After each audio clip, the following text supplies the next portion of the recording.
a word and get a sermon ready. But in case you haven't noticed, when I come here, the reason I look around and just act in awe is because I never think I'll get asked back.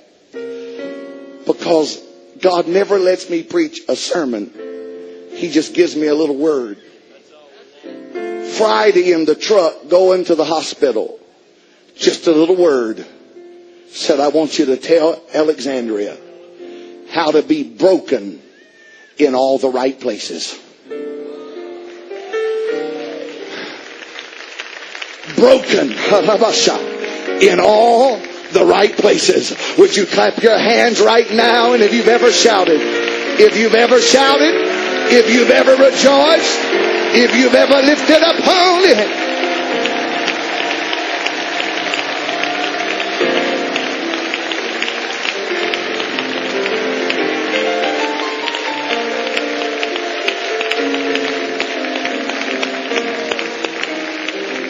You may be seated. I come to preach tonight to not the perfect nor perfected.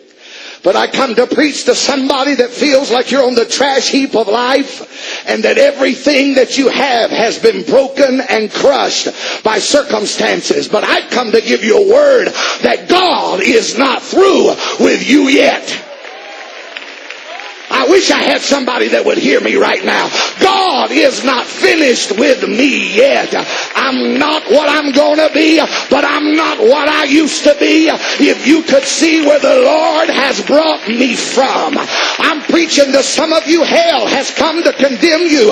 Your heart is saying you're not anointed, you're not called, and you're not perfect. But honey, you don't have to be perfect. You just need to accept your forgiveness and understand that His grace can cover a multitude of sin.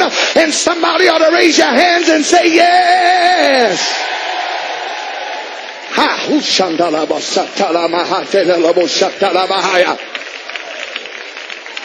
I was reading last night about the potter, and I love to study the potter, and if I was a deep preacher, I'd get real deep with it, but I'm not deep, so I'm not going to be deep. But I was reading about the potter, and it said that what you don't understand about the tools that the potter uses and about the vessels that he creates, that the potter will continue to work on a vessel, no matter how flawed, no matter how many times he doesn't get it right.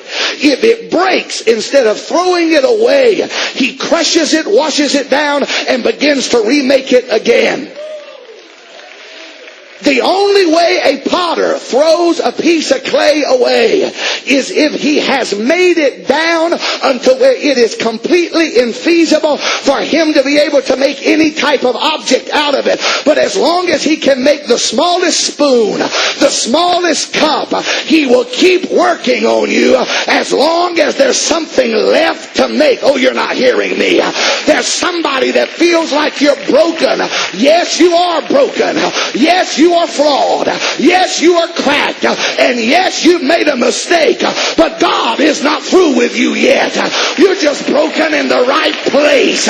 And God is going to take your broken places and make you a vessel that He can use for the glory of God. Oh, I need somebody to praise Him for a minute in here. There's something trying to move up in here. I'm broken, but I'm broken in the hand of God.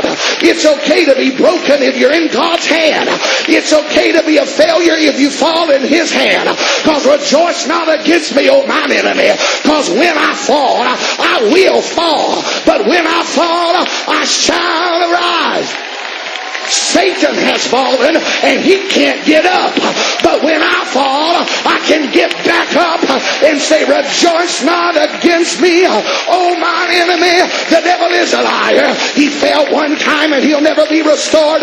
But I may have messed up yesterday, but I'm on my way to heaven today. I've been to the altar. I've got it right. I'm broken, but I'm broken in the hand of God. I'm broken in all the right places.